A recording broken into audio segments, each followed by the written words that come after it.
guys, so here's Azrael's color Copic video.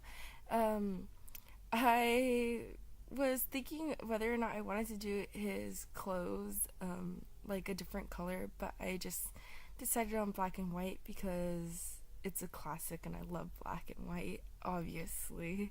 If you've looked at some of my previous one of my previous inking videos, you see that I use black and white for the twins. And I did use a different different sequence of Copics to color his skin tone.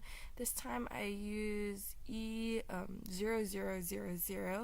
E00, and I used R20 for a little bit of a pink, and I think I use YR00. Yeah, I think that's the one.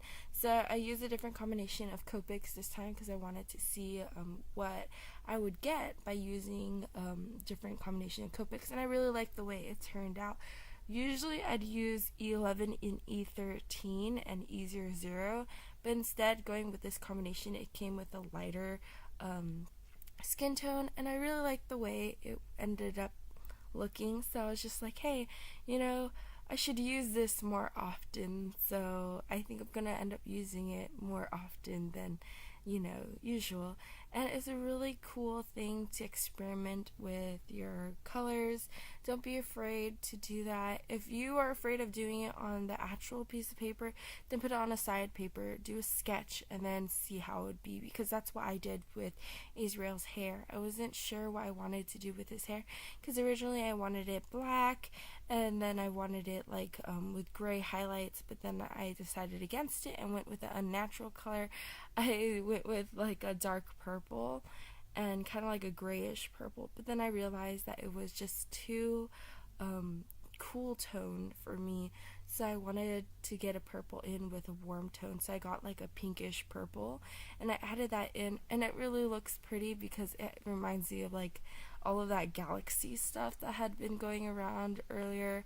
So I was just like, oh, his hair looks like kind of like a galaxy now. So I like the way it turned out. I if I had done this again, I'd probably maybe put a background, but at the same time, I like that there's no background. That's probably the only thing that I'd change. And yeah, I really like the way this turned out. And for those of you guys that are interested, you can follow me on Twitter, Facebook, Instagram. Subscribe to see more, because I'm working on the Sweet Serenity one, and the Angel Copic coloring video. Thanks for watching, and I'll see you guys next time.